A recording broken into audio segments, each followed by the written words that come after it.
Hello friends, मैं एकता शर्मा और आज हम पढ़ रहे हैं chapter Eswaran the story teller.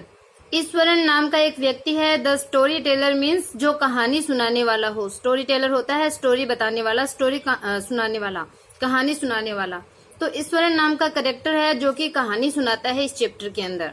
तो इसमें बताया है कि one night Mahendra woke up from his sleep and saw a dark cloudy form. He broke out into a cold sweat. What it a ghost? कि एक रात्रि को जो महेंद्र है वो वोकअप खड़ा होता है, जागता है फ्रॉम हिज स्लीप, अपनी नींद से वो जागा।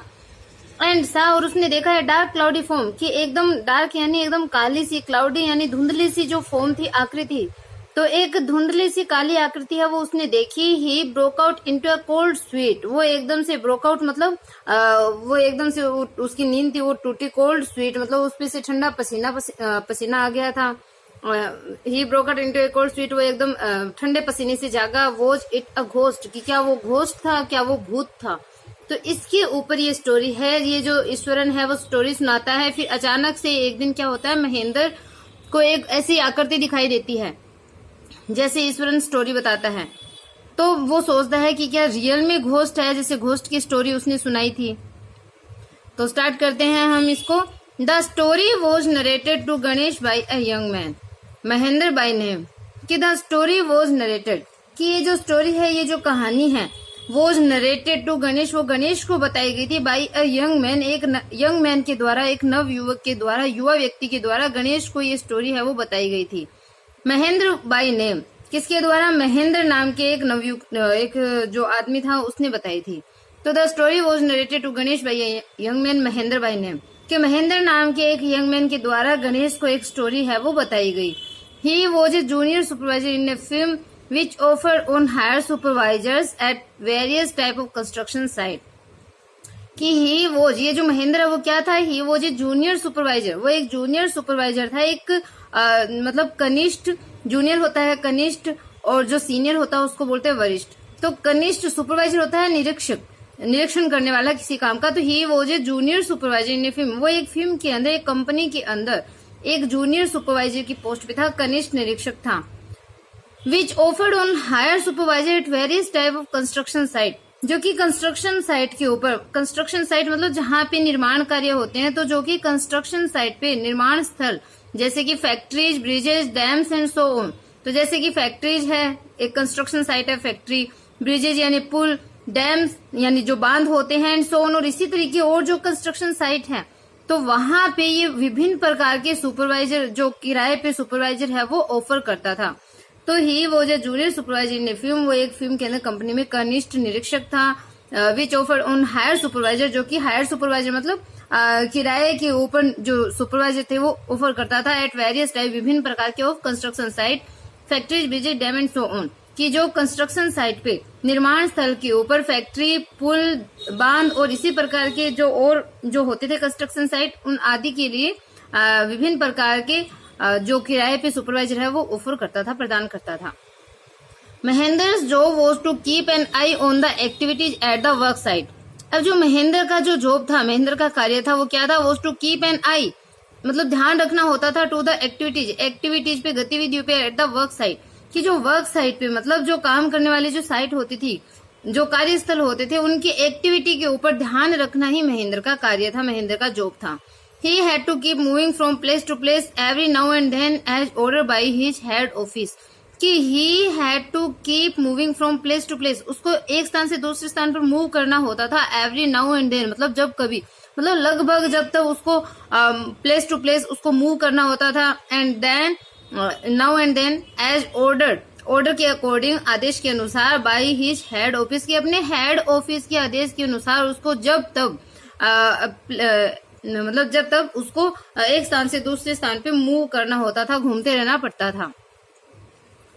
From a coal mining area to a railway bridge construction site, from there after a few months to a chemical plant which was coming up somewhere. तो देखो कहाँ से कहाँ घूमना पड़ता था। From a coal mining area, की एक कोयले की जो माइनिंग मतलब जो खदान होती है, उस कोयले की खदान के क्षेत्र से उसको रेलवे ब्रिज कंस्ट्रक्शन साइट तक, रेलवे पुल का जो कंस्ट्रक्शन साइट होता था, निर्माण स्थल होता था, वहां तक उसको यात्रा करनी पड़ती थी। From there after few month, और कुछ महीनों के बाद वहां से उसको एक केमिकल प्लांट के अंदर, मतलब रासायनिक जो संयंत्र हो वहां पे उसको यात्रा करनी पड़ती थी, विच वॉज कमिंग अप समवेयर, जो कहीं से मतलब वहां पे आ जाता है, वहां पे लगाया जा रहा हो। तो इस तरीके से उसको कोयले की खदान से रेलवे ब्रिज तक, रेलवे ब्रिज से उसको केमिकल प्लांट तक, तो इस तरीके से उसको यात्रा है वो करनी पड़ती थी। ही वॉज ए बैचलर, वो बैचलर था, वो कुंवारा था, उसकी शादी नहीं हुई थी। His needs were simple and he was able to adjust himself to all kinds of odd conditions, whether it was an ill-equipped circuit house or a makeshift canvas tent in the middle of a stone quarry. तो his needs were simple, उसकी जो needs थी, आवश्यकताएं थी, वो simple थी, एकदम साधारण सी उसकी आवश्यकताएं थी। And he was able to adjust himself, और he was able, वो able था, समर्थ था, टू एडजस्ट हिमसेल्फ, अपने आप को एडजस्ट करने में, to all kinds of odd condition, की हर प्रकार की जो कंडीशन होती थी, परिस्थिति होती थी, उनके अनुसार अपने को एडजस्ट करने में वो एबल था, समर्थ था। Whether it was an ill equipped circuit house, चाहे वो कोई इल इक्विप्ड मतलब एकदम घटिया सा, एकदम मतलब भद्दे तरीके से व्यवस्थित एक चीज सर्किट हाउस यानी विश्राम गृह हो, या फिर makeshift canvas tent in the middle of a stone quarry, या फिर किसी स्टोन क्वेरी मतलब कोई पत्थरों की जो खदान होती है उसके बीच में, चाहे कोई कैनवास का टेंट हाउस बना हुआ हो, कोई काम चलाऊ टेंट हो, तो चाहे वो सर्किट हाउस हो, विश्राम स्थल हो जो कि पूरे तरीके से मतलब जिसकी व्यवस्था की गई है, या फिर वो कोई कैनवास का, कोई कपड़े का चाहे टेंट हो, स्टोन क्वेरी के बीच में, पत्थरों की खदान के बीच में, चाहे कोई वो काम चलाऊ टेंट हो। But one asset he had was his cook Eswaran, but लेकिन वन एसेट मतलब एक जो सहयोगी था, ही हैड वो रखता था, वॉज हिज कुक वो उसका कुक था ईश्वरन, लेकिन ईश्वरन नाम का एक कुक है वो उसका सहयोगी था। The cook was quite attached to Mahendra and followed him uncomplainingly wherever he was posted, कि the cook was quite attached to Mahendra, ये जो कुक था वो एकदम से महेंद्र से अटैच था, महेंद्र से जुड़ा हुआ था, कनेक्टेड था। तो ये जो कुक कौन सा, जो ईश्वरन था, तो ये कुक है वो बहुत अच्छे से एकदम से उससे अटैच था, एंड फॉलोड हिम, और उसको फॉलो करता था, उसके पीछे पीछे रहता था, अनकम्प्लेनिंगली बिना शिकायत किए हुए, wherever he was posted, तो जहां कहीं भी उसकी पोस्टिंग होती थी वो बिना शिकायत किए और उसको फॉलो करता रहता था, उसके साथ चला जाता था। He cooked for Mahendra, washed his clothes and chatted away with his master at night, कि he cooked for Mahendra, वो महेंद्र के लिए भोजन पकाता, washed his clothes, उसके कपड़े धोता, and chatted away with his master, और अपने मास्टर के साथ at night मतलब रात्रि में वो बात करता, मतलब रात्रि के अंदर वो बहुत सी बातें जो chatted है, गपशप है, वो करता रहता। He could weave out endless stories and anecdote on various subject, कि he could weave out, वो बुन सकता था endless stories, अनंत कहानियों को, एंड एनेक्डोट यानी किससे, उन वेरियड सब्जेक्ट की भिन्न भिन्न सब्जेक्ट पे, भिन्न भिन्न विषयों पे वो अनंत कहानियां और किस्से हैं वो बुन सकता था, मतलब नई नई कहानियां उसको आती थी बोलने। Iswaran also had an amazing capacity to produce vegetables and cooking ingredient seemingly out of nowhere in the middle of a desolate landscape with no shops visible for miles around, कि Eswaran also had an amazing capacity, कि ईश्वरन में एक amazing capacity थी, एक बहुत ही अद्भुत उसके अंदर क्षमता थी, टू प्रोड्यूस वेजिटेबल को उत्पन्न करने की, सब्जियों को, एंड कुकिंग इंग्रेडिएंट मतलब कुकिंग के, भोजन पकाने के, सब्जियों के और पकाने के जो इंग्रेडिएंट थे, मतलब जो सामान होते हैं उन वस्तुओं को उत्पन्न करने की। Seeming out of nowhere, कि पता नहीं कहाँ से, नो वेयर मतलब पता नहीं कहाँ से, सीमिंग आउट वो मतलब आते हुए प्रतीत होते, पता नहीं कहाँ से वो ऐसा करता था, प्रोड्यूस करता था, in the middle of A desolate landscape, middle यानी बीच में, ऑफ ए डेसलेट मतलब एकदम वीरान जो लैंडस्केप होता है, जो भूदृश्य होता है, तो मतलब एकदम निर्जन स्थान में, with no shops visual for miles around, with no shops जहाँ पे कोई शॉप, कोई दुकान है वो दिखाई नहीं देती है, फॉर माइल्स अराउंड, की मीलों मीलों तक। तो देखो ईश्वरन के अंदर एक अमेजिंग कैपेसिटी थी, एक विशेष गुण था, एक अद्भुत क्षमता थी कि मीलों तक, चारों मतलब मीलों दूर तक जहाँ कोई दुकान दिखाई नहीं देती थी, उस वीरान भू दृश्य के बीच में से पता नहीं कहाँ से वो सब्जी, जो वेजिटेबल्स हैं सब्जी, और जो कुकिंग के, जो खाना पकाने के इंग्रेडिएंट को पता नहीं कहाँ से वो प्रोड्यूस कर लेता था और उत्पन्न कर देता था। तो उन निर्जन स्थान जो थे ना, डेसलेट लैंड्सकेप, उन निर्जन स्थानों पर भी जहाँ मीलों तक कोई शॉप दिखाई नहीं देती थी, तो उनके बीच में से पता नहीं कहाँ से वो उस वेजिटेबल के कुकिंग इंग्रेडिएंट है वो प्रोड्यूस कर देता था, उत्पन्न कर देता था। He would miraculously conjure up the most delicious dishes made with fresh vegetable within an hour of arriving at the zinc sheet shelter at the new workplace. कि ही वुड मिरेकसली मतलब एकदम जादुई रूप से, कि ही वुड मिरेकसली वो एकदम जादुई तरीके से कंजर अप मतलब उत्पन्न कर देता था, बना देता था, रेडी कर देता था द मोस्ट डिलीशियस डिशेज, बहुत ही स्वादिष्ट भोजन, मेड विथ फ्रेश वेजिटेबल से बना करके एकदम विद इन एन आवर, 1 घंटे के अंदर ऑफ अराइविंग पहुंचने के बाद of the zinc sheet shelter. तो जिंक शीट शेल्टर मतलब जो टिन के जो छप्पर होते हैं, at the new work place नए स्थान पे,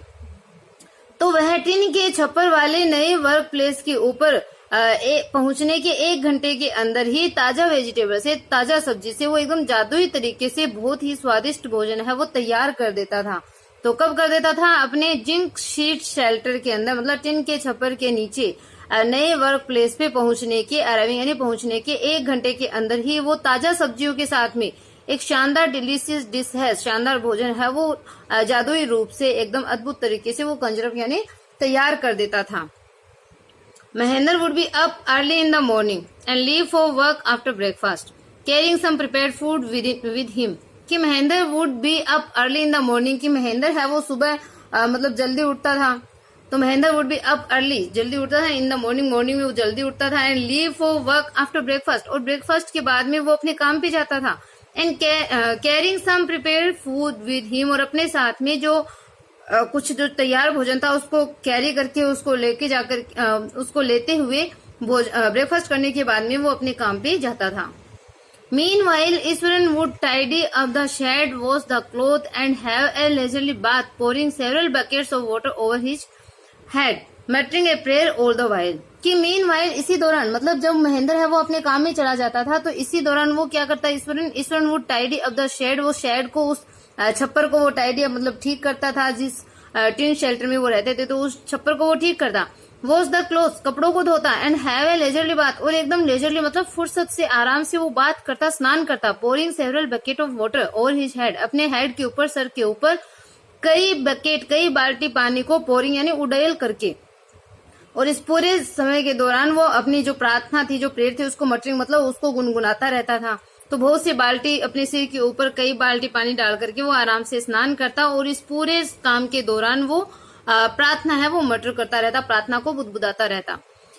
it would be lunch time by then, और उस समय तक लंच टाइम हो जाता था, दोपहर के भोजन का समय हो जाता था। After eating he would read for while before dosing of, कि आफ्टर ईटिंग खाना खाने के बाद में ही वुड रीड वो पढ़ता फॉर अ व्हाइल थोड़ी देर के लिए, बिफोर डोजिंग ऑफ मतलब सोने से पहले वो कुछ देर के लिए पढ़ता था। The book was usually some popular Tamil thriller running 200 of pages, कि द बुक वॉज यूजुअली जो बुक है वो यूजुअली सामान्यतः सम पॉपुलर तमिल थ्रिलर कुछ तमिल की थ्रिलर होती थी, मतलब डरावनी थोड़ी सी रोमांचक होती थी। रनिंग ऑफ 100 ऑफ पेजेस मतलब सैकड़ों कई सौ पेज वाली या सैकड़ों पेज वाली जो बुक होती थी वो सामान्यतः कुछ प्रसिद्ध तमिल रोमांचक जो पुस्तक है वो होती थी, कई सौ पेज वाली, सैकड़ों पेज वाली बोल सकते हैं, 100 से ऊपर पेज होते थे। Its imaginative descriptions and narrative flourishes would hold Eswaran in thrall, कि इट्स इमेजिनेटिव डिस्क्रिप्शन, कि इसकी जो इमेजिनेटिव मतलब एकदम से जो कल्पनाशील जो डिस्क्रिप्शन होता था, जो काल्पनिक वर्णन होता था, कल्पनाशील जो डिस्क्रिप्शन यानी जो वर्णन होता था, एंड नैरेटिव, और जो नैरेटिव मतलब जो वृतांत होता था, जो इसमें वर्णन किया गया होता था, फ्लरिसेस वुड होल्ड ईश्वर इन थ्राल, वो ईश्वर के थ्राल मतलब उसके मन पे छा जाती थी। फ्लरिश होता है एकदम पालन पोषण करना, तो इसकी जो कल्पनाशील जो वर्णन होता था और जो नैरेटिव मतलब जो वृतांत होते थे वो उसके मन के ऊपर, ईश्वरन के मन के ऊपर ये छा जाते थे, एकदम से उसको फ्लरिश करते थे, उसमें मतलब उस तरीके की जो कल्पनाशील जो नैरेटिव है वर्णन है वो सारे उसके मन के ऊपर फ्लरिश होते रहते थे, पोषित होते रहते थे, मतलब ऐसे आइडियाज उसके दिमाग में आते। His own descriptions were greatly influenced by the Tamil authors that he read, कि his own description उसके खुद के जो description होते थे, वर्णन होते थे, were greatly influenced, वो बहुत ज्यादा इन्फ्लुएंस यानी प्रभावित होते थे, by the तमिल ऑथर के द्वारा, that he read, कि उन तमिल ऑथर के द्वारा जिनको वो पढ़ता था उनसे बहुत अधिक उसके जो डिस्क्रिप्शन होते थे, वर्णन होते थे, वो इन्फ्लुएंस्ड होते थे। मतलब प्रभावित होते थे। इन्फ्लुएंस मतलब होता है प्रभावित होना, तो उसके खुद के डिस्क्रिप्शन है वो उन तमिल ऑथर से प्रभावित होते थे जिनको वो पढ़ता था। When he was narrating even the smallest of incident, he would try to work in suspense and a surprise ending into the account. कि when he was narrating, जब वो नरेट कर रहा होता था, जब वो बता रहा होता था, even the smallest of incident, कि जब वो कोई smallest मतलब एकदम छोटा सा जो इंसिडेंट भी जब वो बता रहा होता था, एक घटना को जब वो बता रहा होता था, तो ही वुड ट्राई, वो कोशिश करता टू वर्क इन सस्पेंस, एकदम सस्पेंस के साथ, रोमांच के साथ में, एकदम रहस्य के साथ में, and A surprise ending into the account. तो इसके मतलब उस स्टोरी का अंत जो है, उस स्टोरी का जो एंड जो है, तो उस एंड को एकदम सस्पेंस के साथ में, सरप्राइज के साथ में वो खत्म करने का प्रयास है वो किया करता था। तो उसमें वो एकदम से सस्पेंस डालता था। छोटी सी घटना का जब भी वो वर्णन करता था तो उसमें सस्पेंस और सरप्राइज के साथ में उसको खत्म करने का प्रयास है वो करता था। फॉर एग्जाम्पल, उदाहरण के लिए देखो, instead of saying that he had come across N uprooted tree on the highway, he would say with eyebrows suitably arched and hands held out in A dramatic gesture. तो उदाहरण के देखो, instead of saying, यह कहने की बजाय, that की he had come across N uprooted tree on the highway, कि हाईवे के ऊपर उसको एक जो अपरूटेड मतलब एक गिरा हुआ पेड़ उसने देखा, एक गिरे हुए पेड़ के कांटेक्ट में वो आया। तो यह कहने के बजाय ही वुड से, वो ये कहता, मतलब अगर उस हाईवे के ऊपर उसको कोई गिरा हुआ पेड़ दिखता तो वो ये कहने की बजाय कि वो हाईवे पे उसने गिरा हुआ पेड़ देखा या गिरे हुए पेड़ के कांटेक्ट में वो आया, ही वुड से, वो ये कहेगा, विद आईब्रोज सुटेबली आर्च्ड, अपने आईब्रोज को, अपनी बाहों को एकदम से आर्च मतलब चढ़ा करके, एकदम तना करके, बाहों को तना करके, and hands held out in A dramatic gesture, और अपने हाथों को एक ड्रामेटिक गेस्चर मतलब एकदम नाटकीय ढंग के साथ में, ड्रामेटिक नाटकीय गेस्चर यानी एकदम जो भाव भंगिमा होती है, तो एकदम नाटकीय भाव के साथ में, नाटकीय ढंग से अपने हाथों को हिला करके वो कहता, the road was deserted and I was alone. The road was deserted, कि जो रोड है, जो सड़क है, वो एकदम डिजर्टेड थी, सुनसान थी, and I was all alone, और मैं अकेला, सड़क है वो एकदम सुनसान थी, मैं अकेला था। सडनली, अचानक से, आई स्पॉटेड समथिंग, मैंने कुछ चीज देखी, and looked like an enormous bushy beast lying spread across the road, और वो क्या कहता है कि आई स्पॉटेड समथिंग, मैंने कोई चीज देखी, मैंने अचानक से कुछ देखा, एंड लुक्ड, और वो कैसा लुक दिखाई देता था, like an enormous bushy beast, एकदम झाड़ी वाले जानवर के समान, एक बहुत बड़ा एनॉर्मस यानी एकदम विशाल झाड़ी जानवर के समान, झाड़ीदार पशु जैसा, जानवर जैसा वो दिखाई दिया। लाइंग स्प्रॉल्ड अक्रॉस द रोड, की सड़क के ऊपर, स्प्रॉल्ड मतलब एकदम पसरा हुआ, लाइंग यानी लेटा हुआ, तो एकदम सड़क के ऊपर एकदम पसरे हुए पड़े हुए एक विशाल झाड़ीदार जानवर को समान मैंने कोई चीज है वो स्पॉट करी, वहां पे एक चीज देखी, तो जो कैसी थी, एकदम बहुत बड़ी झाड़ीदार पशु जैसी थी। अक्रॉस द रोड मतलब उस सड़क के आर पार पड़ी थी, स्प्रॉल एकदम पसरी हुई, लाइंग लेटी हुई। I was half incline to turn and go back, I was half incline मतलब मुझे ऐसा हाफ इंक्लाइन मतलब मेरे मन में आया, मेरे मतलब आधी चीज है वो मेरे दिमाग में आई, मुझे आधा ख्याल आया, टू टर्न मुड़ने का, एंड गो बैक वापस जाने का, मतलब मेरे मन में वापस जाने का, मुड़ने का ख्याल आया। But as I came closer, I saw that it was a fallen tree and with its dry branches spread out. But लेकिन as I came closer, जैसे ही मैं पास में आया, I saw, मैंने देखा, that कि it was a fallen tree, ये एक गिरा हुआ पेड़ था, with its dry branches spread out, और इसकी जो सूखी ब्रांचेस थी, जो शाखाएं थी, वो spread out मतलब एकदम फैली हुई पड़ी थी। Mahendra would stretch himself back in his canvas chair and listen to Eswaran's tales uncritically, कि जो महेंद्र था वो वुड स्ट्रेच हिमसेल्फ, वो अपने आप को फैला लेता, back in his canvas chair, की अपनी कैनवस चेयर के अंदर, कैनवस चेयर के ऊपर जो महेंद्र था वो एकदम से अपनी पीठ को स्ट्रेच कर लेता, फैला लेता, या वो उस पे लेट जाता, and listen to Iswaran's tell, और वो ईश्वरन की स्टोरी को, कहानियों को सुनता, अनक्रिटिकली, बिना आलोचना किए, वो ईश्वरन की जो टेल थी, जो ईश्वरन की जो स्टोरी थी, कहानी थी, उसको वो बिना आलोचना किए सुनता।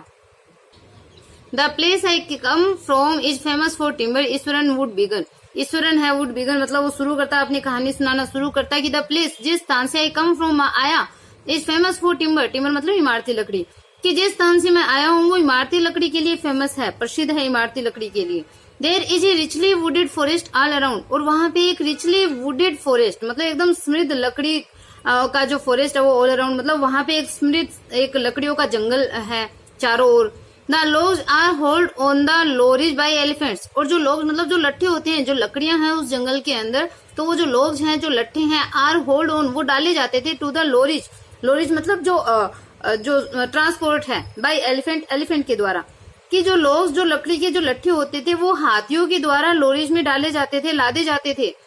वाहनों पे लादे जाते थे। They are huge well fed beast, वो एकदम बड़े वेल फेड बिस्ट होते थे, मतलब बहुत ही विशाल हष्ट पुष्ट अच्छे तरीके से खिलाए पिलाए गए वो बिस्ट होते हैं, जो पशु होते हैं, क्योंकि पशुओं के थ्रू ही उन सामान को, लट्टों को डाला जाता था। तो एकदम हष्ट पुष्ट पशु होते हैं जो हाथी थे।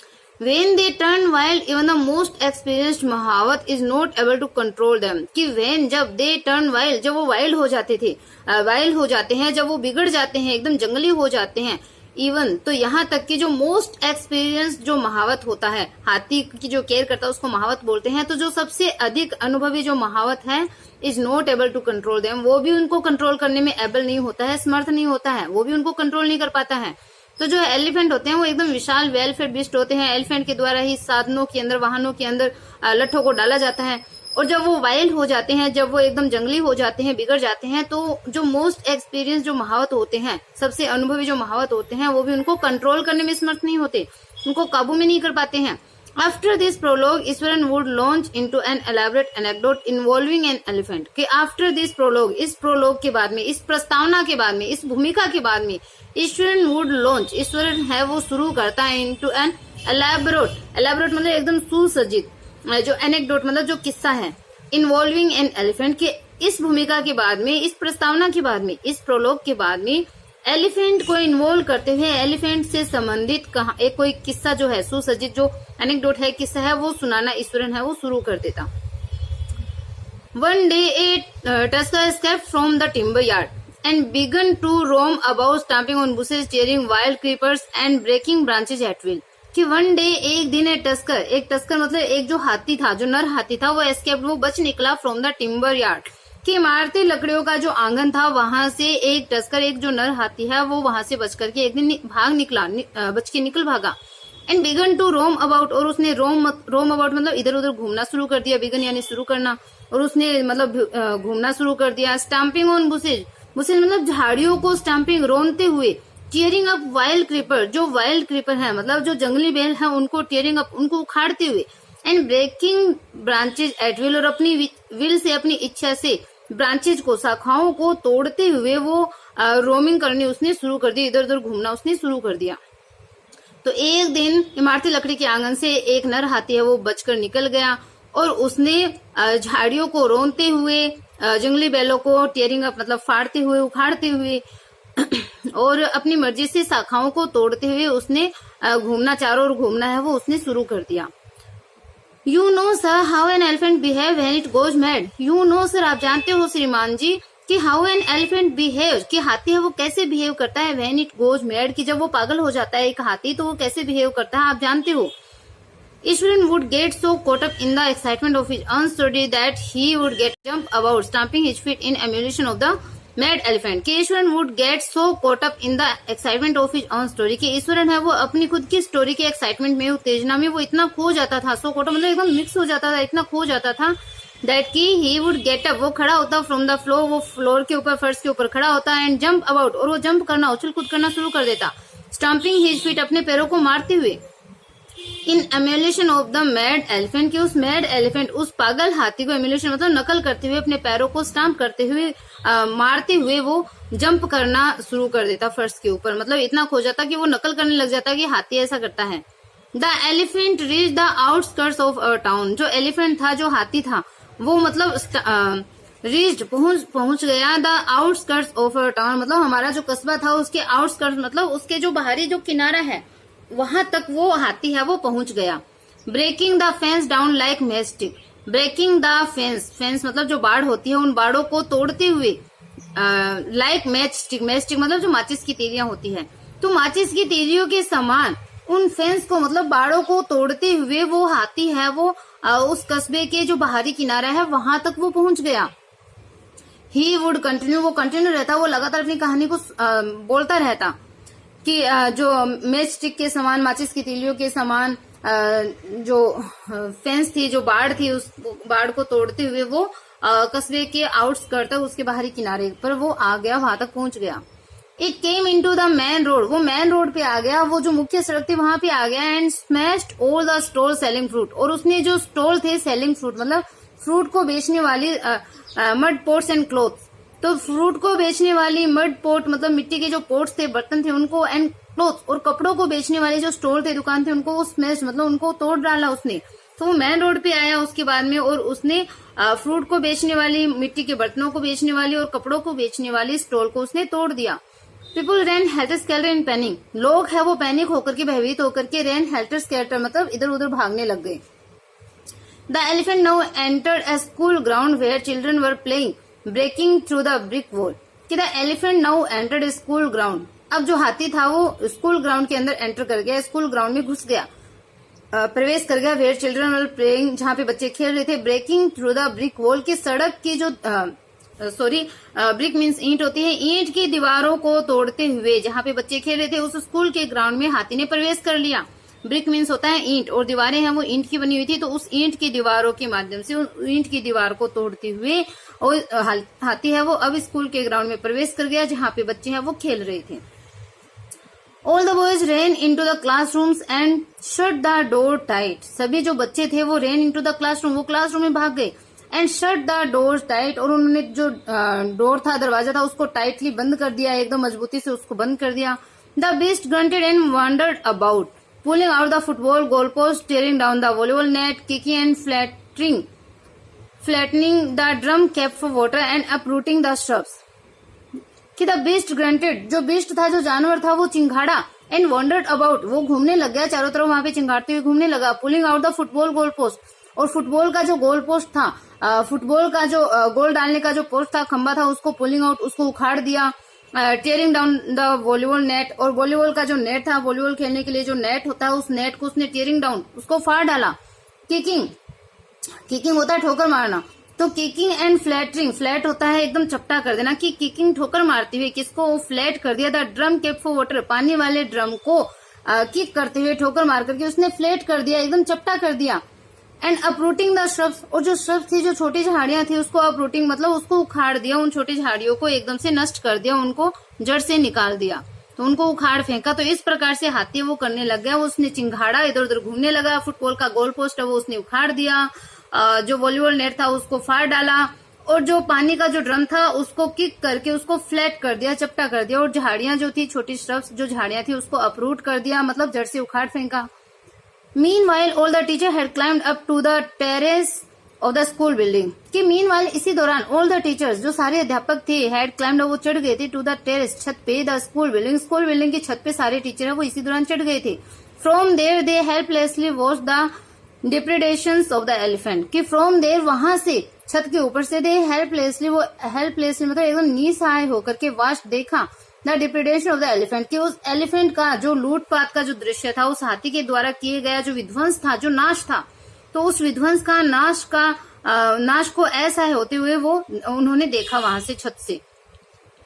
हाथी की विध्वंसता को, हाथी ने जो विनाश किया था उसको देखा। There was not a soul below on the ground, की there was not a soul, वहां पे कोई सोल, कोई आत्मा, कोई ह्यूमन बीइंग नहीं था, बिलो ऑन द ग्राउंड, की ग्राउंड पे नीचे कोई भी व्यक्ति नहीं था। द स्ट्रीट वर एम्प्टी, जो स्ट्रीट थी, जो गली थी, वो खाली पड़ी थी। एज इफ, जैसे कि the inhabitant of the entire town had suddenly disappeared, जैसे कि इस एंटायर टाउन के, इस पूरे टाउन के, इस पूरे शहर के, कस्बे के जो इनहेबिटेंट मतलब जो निवासी है वो अचानक से डिसअपियर हो गए, गायब हो गए। इस प्रकार से गली है वो खाली थी, एम्प्टी थी। I was studying in the junior class at that time and was watching the whole drama from the rooftop. तो वो अपना बता रहा है, ईश्वरन जोड़ जोड़ के बता रहा है, वो रियल नहीं है। कि I was studying in the junior class at that time, कि उस समय मैं जूनियर क्लास में पढ़ता था, छोटी क्लास में। and was watching the whole drama from the rooftop, और रूफटॉप से मतलब छत के ऊपर खड़ा होकर के ये जो पूरा ड्रामा था वो मैं देख रहा था। I don't know what came over me suddenly, I don't know, मैं नहीं जानता कि what came over me suddenly, अचानक से मुझ पे क्या हुआ। I grabbed a cane from the hands of one of the teachers and ran down the stair and into the open. कि I grabbed मतलब मैंने झटके से पकड़ी a cane, एक डंडे को, from the hands मतलब हाथों से, of one of the teachers, कि अपने जो टीचर्स थे उन टीचर्स में से एक टीचर के हाथ से मैंने जो केन है उसको पकड़े, मतलब डंडा है वो पकड़ा, झटके से पकड़ा and ran down the stair, और सीढ़ियों पे नीचे आया एंड इनटू द ओपन, उस खुले स्थान पे जहां पे हाथी था, उस खुले स्थान पे उस यार्ड की तरफ में आया। The elephant grunt and menacingly swung a branch of a tree which it held in its trunk। तो द एलिफेंट ग्रंटेड, जो हाथी था, जो एलिफेंट था वो चिंगाड़ा, मतलब मुझे देख करके वो जोर से चिंगाड़ा। अब सारा दृश्य है वो मतलब वहां से वो देख रहे हैं टीचर वगैरह सारे ऊपर से, वो नीचे आया है। अब हाथी है वो, उसने उसकी तरफ ग्रंट मतलब उसने चिंगाड़ा उस हाथी ने, एंड मिनेसिंगली मतलब एकदम चेतावनी देते हुए, डराने के लिए चेतावनी देते हुए, इस वक्त मतलब झुलाई ब्रांच शाखा को, फिर ट्री एक पेड़ की शाखा को, which it held in its trunk, जो इसने अपने हेल्ड मतलब पकड़ी हुई थी अपनी ट्रंक में, सूंड में, तो अपनी सूंड में पकड़ी हुई पेड़ की शाखा को उसने चेतावनी देते हुए हिलाया। इट स्टम्प्ड इट्स फीट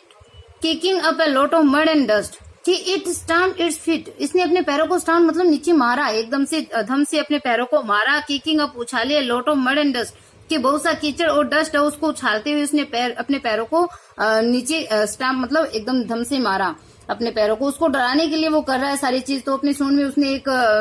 पेड़ की जो ब्रांच है वो पकड़ रखी थी, तो वो भी उसने हिलाई, वो चिंगाड़ा, और साथ में अपने पैर को जोर से मारा उस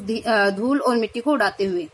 इट लुक्ड फ्राइटनिंग, कि ये सारी चीजें वो फ्राइटनिंग दिखाई दे रही थी, एकदम डर लगता था, भयभीत करने वाली थी। But I move slowly towards it, stick in hand, अपने हाथों में स्टिक लिए हुए, छड़ी लिए हुए, लेकिन आई मूव स्लोली, मैं धीरे से, मूव मतलब मैं हिला, टुवर्ड्स इट, इसकी तरफ, की अपने हाथों में छड़ी लिए हुए मैं धीरे से उसकी तरफ बढ़ा, उसकी तरफ चला, हाथी की तरफ। People were watching the scene hypnotise from nearby house top,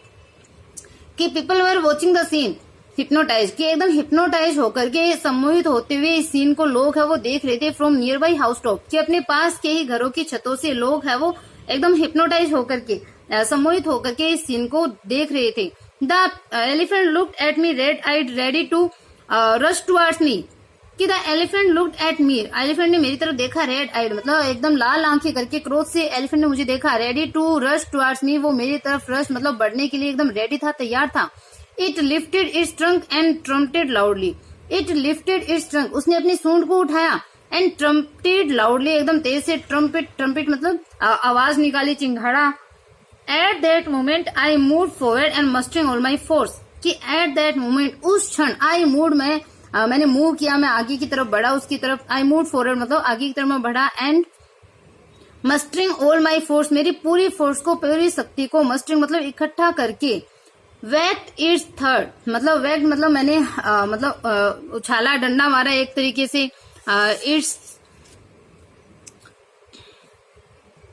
it's third टोनेल on the quick, कि एकदम क्विक मतलब शीघ्रता से, जो वैक्ट मतलब डंडा मारा, इसके तीसरे जो टोनेल मतलब इसका जो तीसरा जो पैर की जो उंगली थी उसके ऊपर, मैंने तीसरे नाखून के ऊपर, नेल यानी नाखून, टो यानी जो पैर का अंगूठा होता है या उसका जो पैर है, वो बोल रहा है कि मैंने आई मूव फॉरवर्ड मतलब मैं आगे की तरफ बढ़ा, and mustering all my force, मेरी पूरी फोर्स को मस्टरिंग मतलब कलेक्ट करके, इकट्ठा करके, वैक्ट यानी डंडा मारा, इट्स थर्ड टोनेल, इसके तीसरे नाखून के ऊपर, ऑन द क्विक, जल्दी से मैंने उसके तीसरे नाखून पे, जो हाथ में उसकी छड़ी थी, डंडा था, वो मारा। The beast looks stun for a moment, जो बीस्ट जो जानवर था वो एकदम से स्टन मतलब भौचक्का रह गया, फॉर अ मोमेंट, एक मोमेंट के लिए, क्षण के लिए वो एकदम स्टन रह गया, आश्चर्यचकित रह गया, भौचक्का रह गया। देन फिर it shivered from head to foot, ये सर से लेकर के पैर तक शिवर्ड मतलब कांपा, एंड कोलैप्स्ड, और वो कोलैप्स हो गया, ढेर हो गया, नीचे गिर गया धड़ाम से। आई होप आपको इतनी स्टोरी समझ में आई है, पढ़ाया हुआ अच्छा लगा है। अगर पढ़ाया हुआ पसंद आया, अच्छा लगा है, देन आपको बताना है कि ये जो ईश्वरन है वो स्टोरी किसको सुना रहा है, ईश्वरन का जो कौन मालिक है, किसको वो स्टोरी सुना रहे हैं और किसके लिए वो काम करता था, तो आपको उसका नाम बताना है। Okay, bye, have a nice day.